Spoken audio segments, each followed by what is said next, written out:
Hello नमस्कार दोस्तों, मैं वीरेंद्र तिवारी एक बार फिर एग्जाम टारगेट चैनल पे आपका स्वागत करता हूं।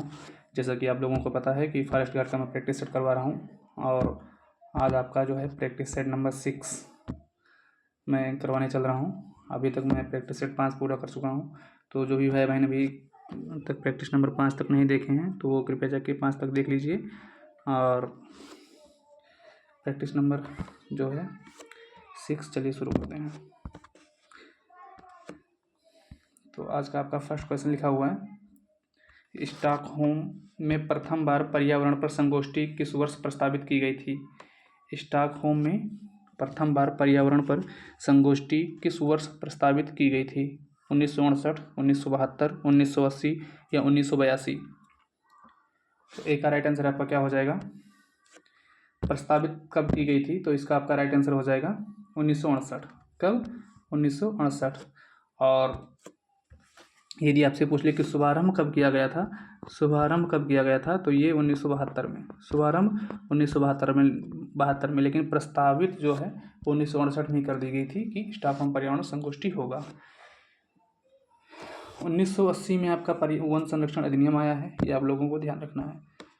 चलिए क्वेश्चन नंबर नेक्स्ट लिखा है कि सूची 1 को सूची 2 से मिलाना है और ये जैवमंडल भंडार दिया हुआ है और ये इसकी अवस्थिति मतलब ये कहाँ पे स्थित है ये बताना है। तो नोकरेक आपका कहाँ पे है? तो ये मेघालय हो जाएगा पहले 3। उसके बाद में मानस आपका असम हो जाएगा 2। दिहांग दिबांग आपका अरुणाचल प्रदेश हो जाएगा 4। और अगस्तमलाई आपका कहाँ हो जाएगा? केरल 1। तो 32-41 आपका राइट आंसर हो जाएगा जो ऑप्शन नंबर बी में दिया हुआ है। चलिए क्वेश्चन नंबर नेक्स्ट लिखा हुआ है कि झील पारिस्थितिकी में पोषक तत्वों के प्रचुरण की प्रक्रिया को क्या कहते हैं? झील पारिस्थितिकी में पोषक तत्वों के प्रचुरण की प्रक्रिया को क्या कहते हैं? Biological oxygen demand, allelopathy, biomagnification या यूट्रोफिकेशन? 3 का आपका राइट आंसर क्या हो जाएगा?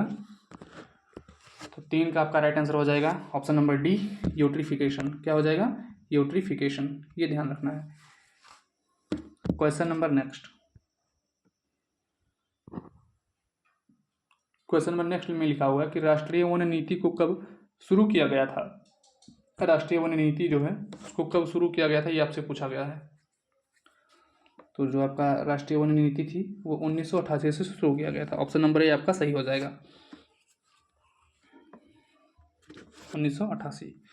चलिए question number next, question number next में लिखा हुआ है कि वन्य जीव सुरक्षा अधिनियम 1972 के अनुसार किसी व्यक्ति द्वारा विधि द्वारा किए गए कतिपय उपबंधों के अधीन होने के सिवाय निम्नलिखित में से कौन सा प्राणी का शिकार नहीं किया जा सकता? घड़ियाल, भारतीय जंगल हाथी, जंगली भैंस, भारतीय जंगली गधा लिखा हुआ है और जंगली भैंस। तो इसका आपका राइट आंसर क्या हो जाएगा? तो जो 5 है इसका राइट आंसर हो जाएगा आपका option number D. Option number D 1, 2, 3 सबका इसका आप शिकार नहीं कर सकते हैं, घड़ियाल, भारतीय जंगली गधा या जंगली भैंस का। क्वेश्चन नंबर नेक्स्ट लिखा हुआ है, ये राष्ट्रीय उद्यान दिए हुए हैं और इसको आपको ये पूछा गया कि कौन सा सुमेलित नहीं है, कौन सा सुमेलित नहीं है ये ध्यान रखना है। तो अंसी आपका कहाँ हो जाएगा? कर्नाटक, ये सही है। बांधवगढ़ कहाँ है? मध्य प्रदेश। भीतरकनिका कहाँ है? तो भीतरकनिका आपका झारखंड में नहीं है, ये कहाँ है? उड़ीसा में है। कहाँ है? उड़ीसा में, ये ध्यान रखना है। और उसके बाद में बीसन जो है वो त्रिपुरा में हो जाएगा। बीसन कहाँ है? तो वो त्रिपुरा में हो जाएगा। चलिए क्वेश्चन नंबर नेक्स्ट आपका लिखा हुआ है कि नोकरेक जीवमंडल रिजर्व, तो आपका नोकरेक जीवमंडल रिजर्व जो है वो गारो खासी जयंती आप जानते ही हैं मेघालय में पाया जाता है। तो गारो पहाड़ी पर ये है। लोकटक या लोकटक जो है ये मणिपुर हिल्स में है, मणिपुर हिल्स में है। और उसके बाद में आपका ये नामदफा कहाँ है? तो नामदफा आपका कौन सी पहाड़ी पर है? पटकाई बुम पहाड़ी पे है, ये ध्यान रखना, पटकाई बुम पहाड़ी पे है। तो इसमें ये पूछा गया था कि कौन सा सही है, कौन सा सही है। देखिए लिखा हुआ है कौन सा सही सुमेलित है, तो इसका ऑप्शन नंबर ए हो जाएगा। ये मणिपुर हिल्स पे है और ये जो है पटकाई बुम पे है। ये कहाँ है? नामदफा पटकाई बुम पहाड़ी नाम है उसका, पटकाई बुम, बुम बापर छोटा मंत्रा बुम। चलिए क्वेश्चन नंबर नेक्स्ट, और ये नामदफा आप तो जानते ही हैं कि अरुणाचल प्रदेश में है। चलिए क्वेश्चन नंबर नेक्स्ट लिखा हुआ है,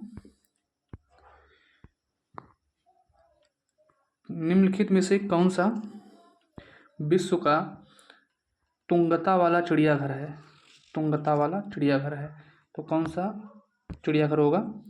सायन पर्वत चिड़ियाघर, पंडित जेबी पंत उच्च तुंगता चिड़ियाघर, हिमालय प्राणी उद्यान गंगटोक और पद्मजा नायडू हिमालयी प्राणी उद्यान। क्वेश्चन नंबर 8 का राइट आंसर आपका हो जाएगा option number D, Padmaja Naidu हिमालयी प्राणी उद्यान।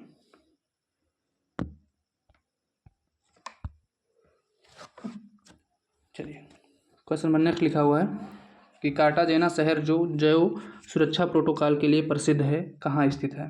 कार्टाजेना जैव सुरक्षा प्रोटोकॉल जो किसके लिए प्रसिद्ध है? जैव सुरक्षा के लिए प्रसिद्ध है, वो कहाँ स्थित है ये आपको बताना है। तो 9 का आपका राइट आंसर हो जाएगा कोलंबिया, 9 का ए कोलंबिया। क्वेश्चन नंबर 10 लिखा हुआ है कि अंतर्राष्ट्रीय टाइगर दिवस मनाया जाता है, अंतर्राष्ट्रीय टाइगर दिवस कब मनाया जाता है? तो ये आपका 29 जुलाई को मनाया जाता है, 29 जुलाई को। क्वेश्चन नंबर नेक्स्ट लिखा है कि भारत के अति सघन वनों का सर्वाधिक क्षेत्र जिस राज्य में पाया जाता है वह है? तो भारत में अति सघन वनों का सर्वाधिक क्षेत्र किस राज्य में पाया जाता है ये आपसे पूछा गया है। तो 11 का राइट आंसर आपका क्या हो जाएगा? तो इसका राइट आंसर आपका हो जाएगा option number A Arunachal Pradesh.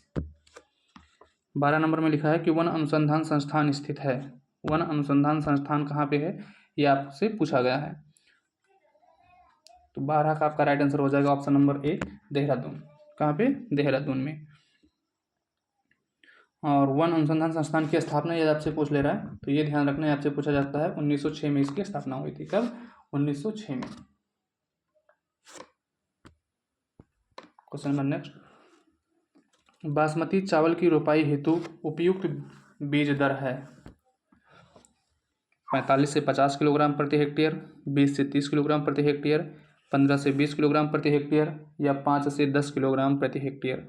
13 का राइट आंसर आपका क्या हो जाएगा? ऑप्शन नंबर सी 15 से 20 किलोग्राम प्रति हेक्टेयर। क्वेश्चन नंबर नेक्स्ट, कथन दिए हुए हैं और आपसे ये पूछा गया कि कौन सा सही है कौन सा गलत है।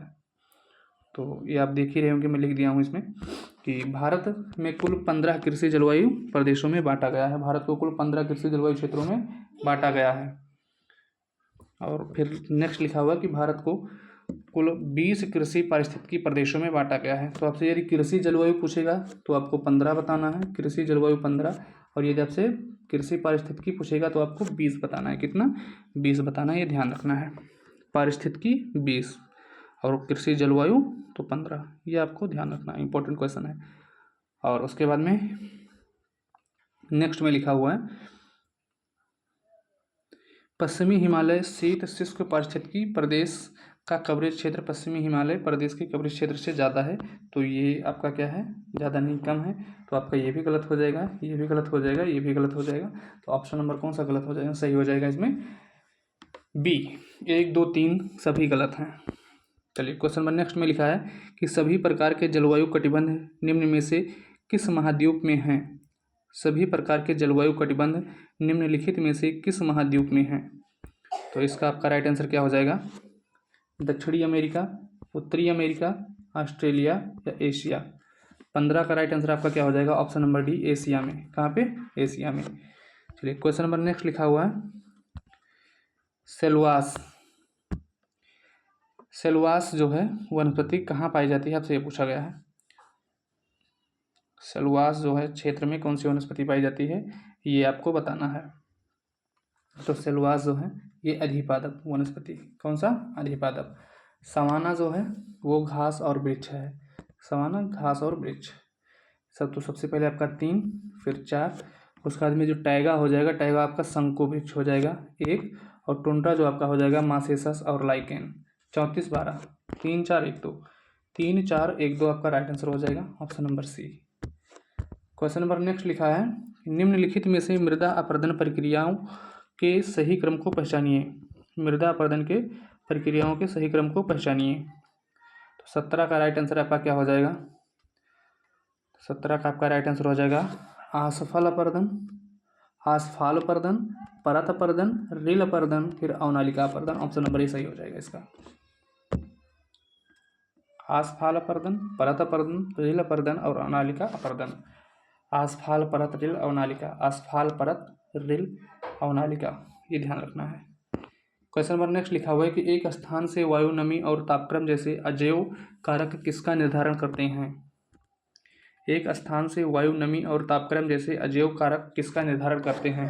खाद्य श्रृंखला, मौसम, प्राणी, इनमें से कोई नहीं। 18 का राइट आंसर आपका क्या हो जाएगा। तो 18 का राइट आंसर हो जाएगा ऑप्शन नंबर बी, मौसम। पारिस्थितिकी तंत्र के घटक हैं, पारिस्थितिकी तंत्र के घटक हैं, ये आपसे पूछा गया है। तो इसका राइट आंसर क्या हो जाएगा 19 का। तो 19 का राइट आंसर हो जाएगा आपका जैविक तथा अजैविक पदार्थ। पारिस्थितिकी तंत्र के घटक जो हैं जैविक तथा अजैविक पदार्थ हो जाएंगे। अत्यधिक चारण का परिणाम है, अत्यधिक चारण का परिणाम आपसे पूछा गया है। यदि अत्यधिक चारण होता है तो क्या होगा। 20 का आपका राइट आंसर क्या हो जाएगा। 20 का आपका राइट आंसर हो जाएगा मृदा अपरदन। यदि ज़्यादा चराई होगी, घास फूस नहीं रहेंगे तो क्या होगा, मृदा की क्षरण होगी, तो मृदा अपरदन हो जाएगा। लिखा हुआ है कि सर्वाधिक जैव विविधता पाई जाती है।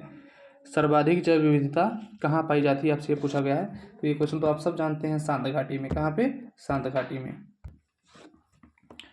क्वेश्चन नंबर नेक्स्ट लिखा हुआ है कि नॉकरेक बायोस्फीयर रिजर्व कहाँ स्थित है। नॉकरेक बायोस्फीयर रिजर्व कहाँ स्थित है आपसे ये पूछा गया है। 22 का राइट आंसर आपका क्या हो जाएगा आपका option number B, Meghalaya. Nokrek biosphere reserve जो है वो मेघालय में स्थित है। अंतरसस्यीय क्रियाओं का अर्थ डॉट डॉट के लिए है। तो इसमें लिखा हुआ है खुरदरा करना, विरलन, खरपतवार नष्ट करना या अनुकूलतम पौधा अनुरक्षण। तो इसका आपका कौन सा राइट आंसर हो जाएगा 23 नंबर का। 23 का जो आपका राइट आंसर हो जाएगा वो हो जाएगा ऑप्शन नंबर सी, खरपतवार नष्ट करना, खरपतवार नष्ट करना। 24 में लिखा हुआ है कि निम्नलिखित में से कौन सा समूह खरीफ फसलों का है। तो मैं आपको एक ट्रिक बताया था रबी फसल का कि नाई हुटर बजते ही जोश में आलू लाया। रबी फसल का मैंने क्या बताया था, नाई हुटर बजते ही जोश में आलू लाया। तो ना से क्या हो जाएगा आपका चना, ई से हो जाएगा राई, उसके बाद में नाई हुटर, हु से हो जाएगा गेहूँ, टर से हो जाएगा मटर, हुटर हो गया, बजते हुए हो जाएगा जोश में, तो जो से मतलब जौ, उसके बाद में सा का मतलब सरसों, उसके बाद में आलू का मतलब आलू। तो ये आपको ध्यान रखना है। तो इसमें आप देख लीजिए, सबसे पहले जहाँ चना होगा वो गलत हो जाएगा, जौ है तो गलत हो गया। उसके बाद में यहाँ देखिए तिल, मसूर, मूंगफली। तो यहाँ जो आपका है 24 नंबर, 24 में ये तिल मसूर जो है ये आपका गलत हो जाएगा क्योंकि ये रबी फसल है। तो आपका आंसर क्या सा सही हो जाएगा इसमें मक्का, तिल, कपास और बाजरा, ये खरीफ की फसल हो जाएंगे। समोच्च खेती की जाती है। तो जो समोच्च खेती है वो की जाती है तो समतल स्थलाकृत भूमि में, समतल स्थलाकृत भूमि में। 26 नंबर में आपका क्या लिखा हुआ है, 26 नंबर में लिखा है धान,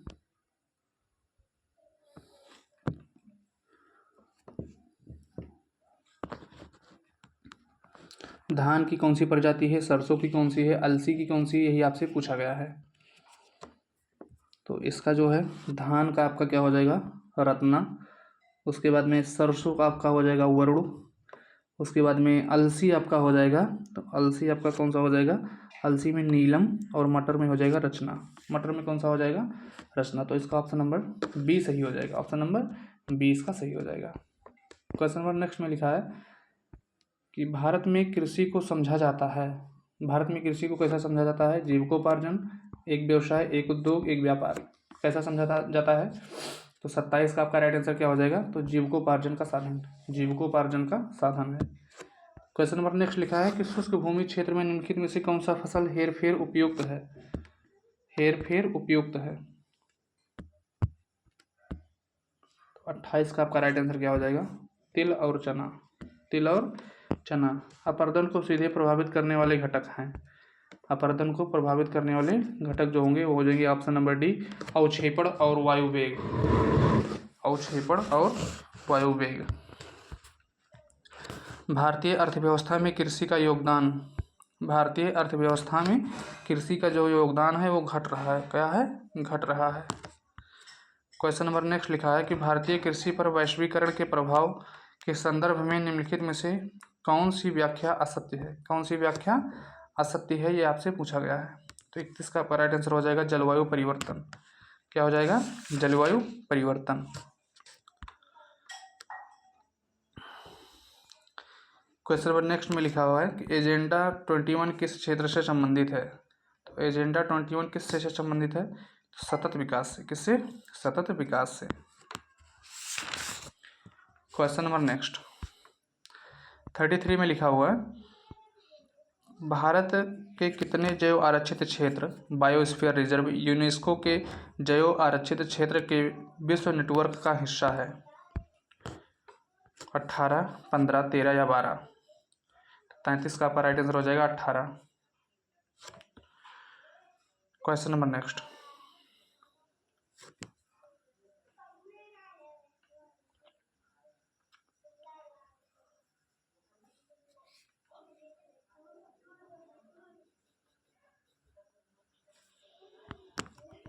निम्नलिखित में से कौन सा पारिस्थितिकी तंत्र के लिए सत्य है? निम्नलिखित में से कौन सा पारिस्थितिकी तंत्र के लिए सत्य है? 34 का आपका राइट आंसर क्या हो जाएगा? 34 का आपका राइट आंसर हो जाएगा ऑप्शन नंबर ए, दोनों ऊर्जा का प्रवाह एवं खनिजों का चक्रण। क्वेश्चन नंबर नेक्स्ट लिखा हुआ है वन सर्वेक्षण 2021 के अनुसार क्षेत्रफल की दृष्टि से भारत में निम्नलिखित में से किस राज्य में सर्वाधिक वनावरण है? तो यदि आपसे क्षेत्रफल की दृष्टि से पूछ रहा है तो मध्य प्रदेश हो जाएगा इसका आंसर। ये 2021 और 2023 की जो अभी हाल ही में रिपोर्ट आई है उन दोनों के अनुसार मध्य प्रदेश ही आपका है। और यदि आपसे पूछेगा कि कमी कहाँ पे आई है सर्वाधिक, तो मध्य प्रदेश में सर्वाधिक कमी आई है 2023 में 2021 के अपेक्षा, और छत्तीसगढ़ में सर्वाधिक वृद्धि हुई है 2023 में 2021 के अपेक्षा। ये ध्यान रखना है। क्वेश्चन नंबर नेक्स्ट लिखा हुआ है कि एक क्षेत्र में पर्वरोहण में समानांतर क्रमबद्ध परिवर्तन को कहा जाता है। समानांतर क्रमबद्ध परिवर्तन को कहा जाता है। 36 का राइट आंसर आपका क्या हो जाएगा? अनुक्रमण। क्या हो जाएगा? अनुक्रमण। क्वेश्चन नंबर नेक्स्ट लिखा हुआ है कि निम्नलिखित में से कौन सा नेशनल पार्क पूर्णतया शीतोष्ण अल्पाइन कटिबंध में स्थित है? मानस, नामदफा, नेवरा और फूलों की घाटी। कौन सा नेशनल पार्क होगा?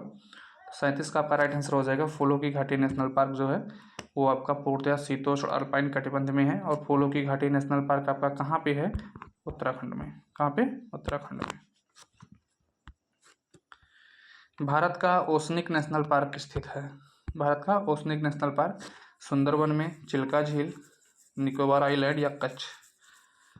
38 का आपका राइट आंसर क्या हो जाएगा? ओसनिक नेशनल पार्क आपका कच्छ में है। कहाँ पे? कच्छ। और कच्छ कहाँ है? गुजरात।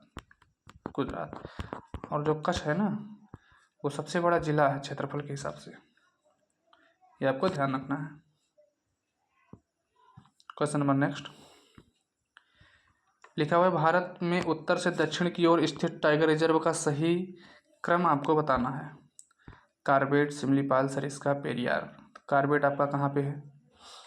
तो कार्बेट आपका उत्तराखंड हो जाएगा, तो अभी तो सबसे उत्तर में यही है। फिर सिमलीपाल आपका उड़ीसा है, सरिस्का आपका कहाँ है? राजस्थान है, और उसके बाद में पेरियार कहाँ है? तो केरल है। तो कार्बेट तो आपका सर्वाधिक उत्तर में है, लेकिन ये सिमलीपाल जो है वो थोड़ा सा उड़ीसा जो है वो नीचे आ जाएगा। राजस्थान का जो सरिस्का नेशनल पार्क है ये थोड़ा सा आपका ऊपर हो जाएगा। राइट आंसर आपका ऑप्शन नंबर सी सही हो जाएगा इसमें।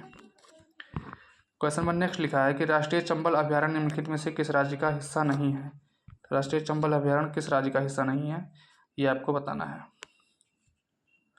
40 का आपका राइट आंसर क्या हो जाएगा? Option number C Haryana. बाकी ये जो है तीनों राज्य चंबल नदी या चंबल राष्ट्रीय अभ्यारण्य के हिस्सा है। चंबल नदी भी है, ऐसा नहीं है। क्वेश्चन नंबर नेक्स्ट में लिखा है कि भारतपुर राष्ट्रीय उद्यान निम्नलिखित राष्ट्रीय उद्यानों में से किसके पूर्व का नाम है? किसका पूर्व नाम है भरतपुर? तो यह भरतपुर जो हो जाएगा आपका उसका राइट आंसर हो जाएगा केवलादेव राष्ट्रीय उद्यान जो है उसी को भरतपुर राष्ट्रीय उद्यान के नाम से जाना जाता था।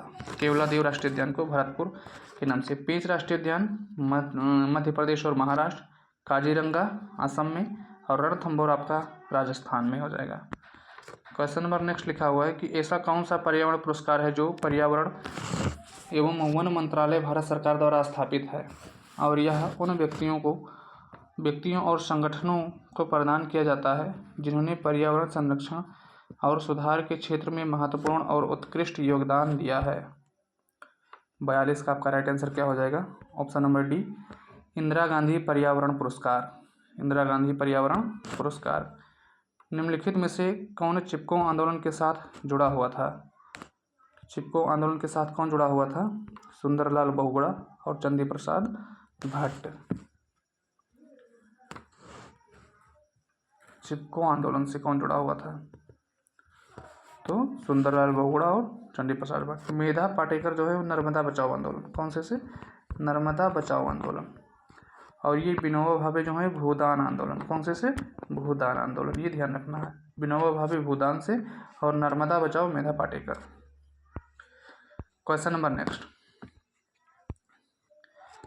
नेक्स्ट में लिखा है कि जैव भू रासायनिक चक्रों पर विपरीत प्रभाव डालते हैं। जैव भू रासायनिक चक्रों पर विपरीत प्रभाव डालते हैं। तो 44 नंबर का आपका राइट आंसर क्या हो जाएगा? ऑप्शन नंबर डी, वनोन्मूलन, उर्वरकों का प्रयोग, मृदा अपरदन तथा विषैले रसायनों का प्रयोग। ऑप्शन नंबर डी आपका सही हो जाएगा। पारिस्थितिकी की वह कौन सी शाखा है जो पारिस्थितिकी तंत्र व ईकेड इत्यादि के अध्ययन से संबंधित है? तो 45 का आपका राइट आंसर क्या हो जाएगा? ऑप्शन नंबर सी, आवासानुवंशिकी।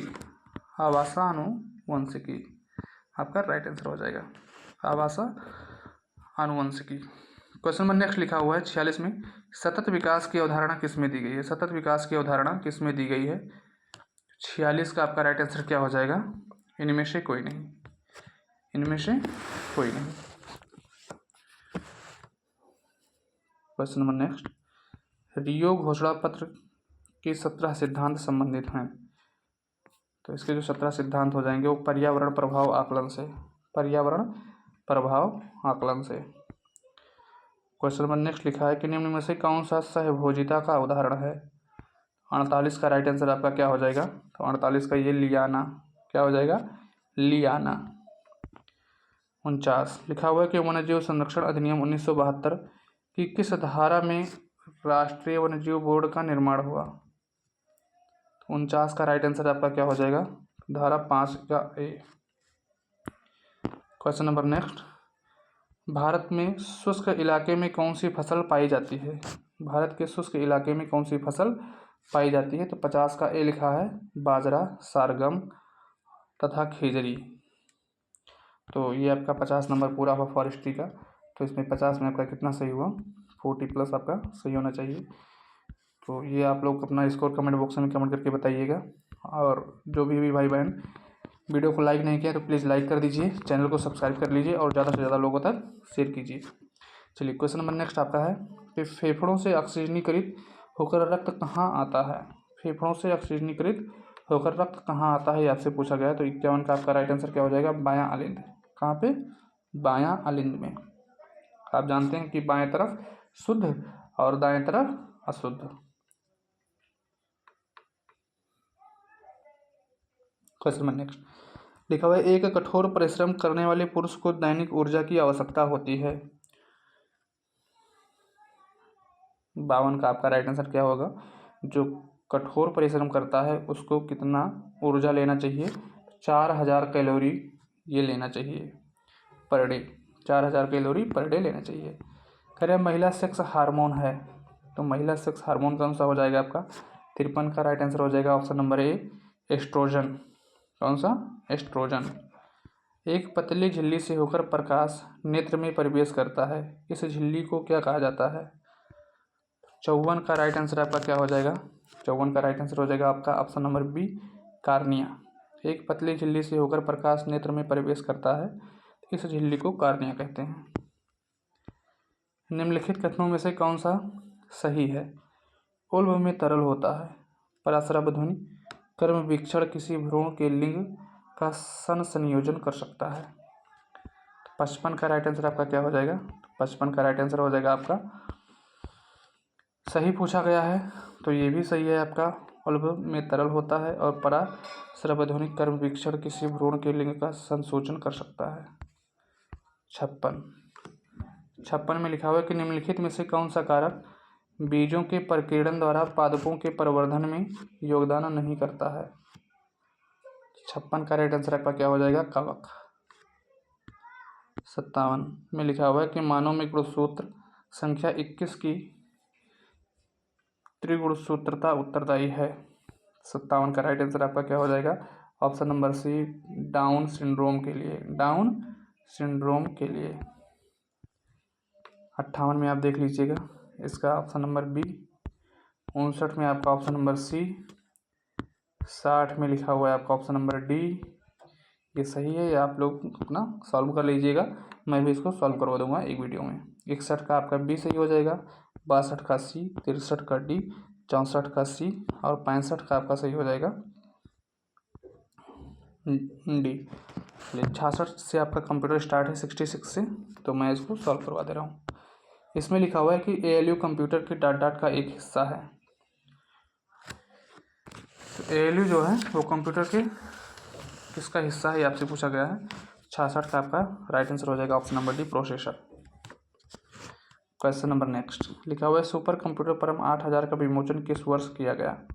ये क्वेश्चन मैं दोनों इंपॉर्टेंट में डाला हूँ, ये आप लोग इसको भी नोट कर लीजिएगा। 67 का आपका राइट आंसर हो जाएगा ऑप्शन नंबर बी, 1991 में।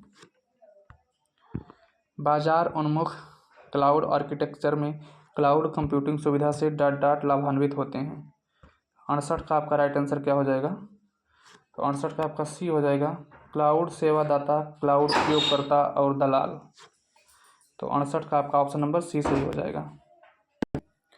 तो 68 का आपका राइट आंसर क्या हो जाएगा? Option number C. Question number next लिखा हुआ है कि निम्नलिखित में से कौन सी अनुपयोगी मशीन लर्निंग एल्गोरिदम है? अनुपयोगी मशीन लर्निंग एल्गोरिदम है क्लस्टरिंग, डिसीजन ट्री, की नियरेस्ट नेबर और नेव बायस। 69 का राइट आंसर आपका हो जाएगा option number A, clustering.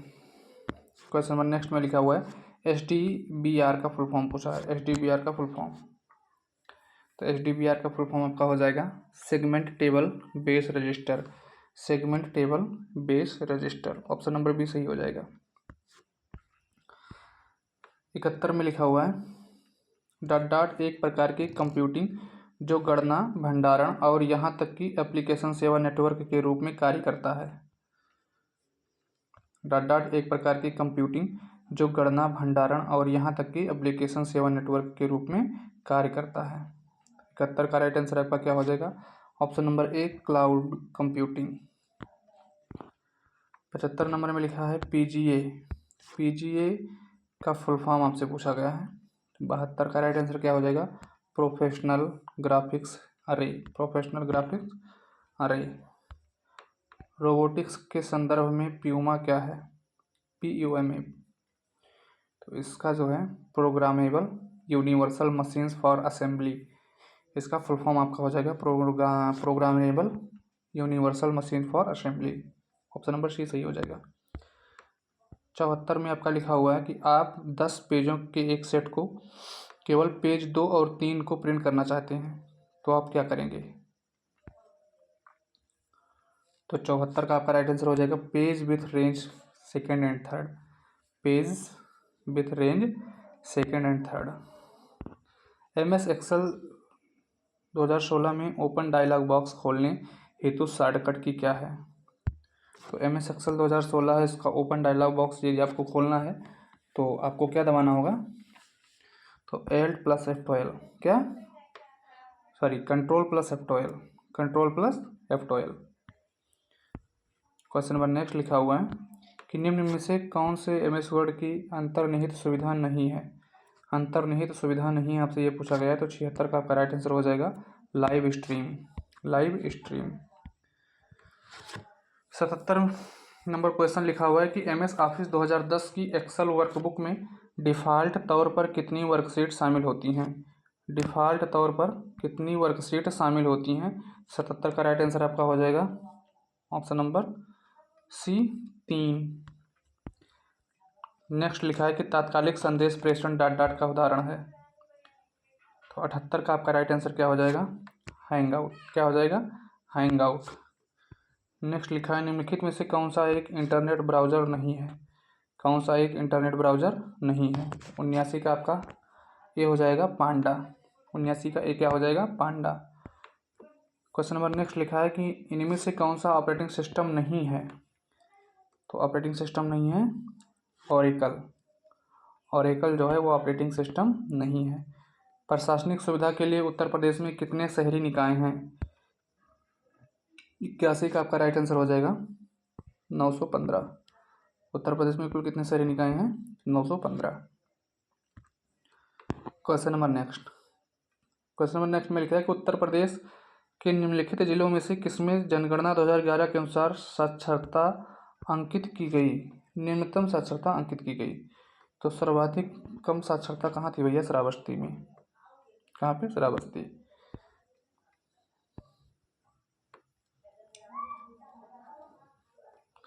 Question number next लिखा है कि भारत की जनगणना 2011 के अनुसार उत्तर प्रदेश के निम्नलिखित शहरों में से कौन सा शहर मिलियन शहर नहीं है। मिलियन शहर नहीं है।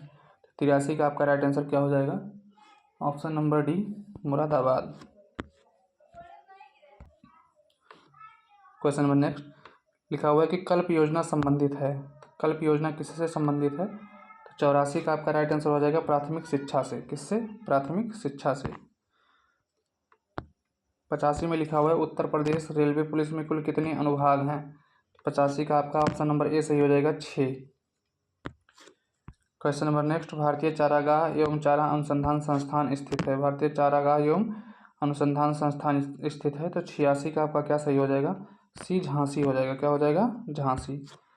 87 में लिखा है उत्तर प्रदेश की कौन सी निम्नलिखित जनजाति दीपावली को शोक के रूप में मनाते हैं। Tharu. Question number next Urdu शायरी के फिराक गोरखपुरी के नाम से कौन प्रसिद्ध हैं। उर्दू शायरी के फिराक गोरखपुरी के नाम से कौन प्रसिद्ध हैं, ये पूछा गया है आपसे। तो 88 का आपका राइट आंसर क्या हो जाएगा, रघुपत सहाय। रघुपत सहाय। क्वेश्चन नंबर नेक्स्ट लिखा है कि उत्तर मध्य क्षेत्र सांस्कृतिक केंद्र निम्नलिखित में से किस स्थान पर है। तो उत्तर मध्य क्षेत्र सांस्कृतिक केंद्र कहाँ पे स्थित है, आपसे ये पूछा गया है। तो इसका आपका राइट आंसर क्या हो जाएगा, तो इसका आपका राइट आंसर सही हो जाएगा ऑप्शन नंबर सी प्रयागराज। अगर उत्तरी क्षेत्र का पूछेगा सांस्कृतिक केंद्र तो आप पटियाला बताएंगे। पूर्वी पूछेगा तो शांति निकेतन कोलकाता बताएंगे। दक्षिणी पूछेगा तो तंजावुर बताएंगे तमिलनाडु। पश्चिमी उदयपुर। उत्तर पूर्वी क्षेत्र दीमापुर नागालैंड। और मध्य दक्षिणी क्षेत्र आपसे पूछेगा तो नागपुर महाराष्ट्र। और उत्तर मध्य पूछेगा तो उत्तर प्रदेश का प्रयागराज। तो कम से कम इतना याद कर लीजिए। पूर्व का अगर आपसे पूछ रहा है तो शांति निकेतन कोलकाता। पश्चिम पूछ रहा है तो पश्चिम आप क्या लगाएंगे, उदयपुर राजस्थान। फिर उत्तर आपसे पूछे तो पटियाला पंजाब। दक्षिण आपसे पूछे तो आपको लगाना है दक्षिण का तंजावुर तमिलनाडु। और यहाँ एक उत्तर प्रदेश का याद कर लीजिए, उत्तर मध्य क्षेत्र का प्रयागराज। क्वेश्चन नंबर नेक्स्ट लिखा है कि इखलास खान का रोजा मकबरा उत्तर प्रदेश के निम्नलिखित में से किस जिले में है। तो इखलास खान का मकबरा जो है वो 90 का डी सही हो जाएगा option number D Badaun. Question number next लिखा है कि अंग्रेजों के विरुद्ध बनारस विद्रोह का नेतृत्व किसने किया था।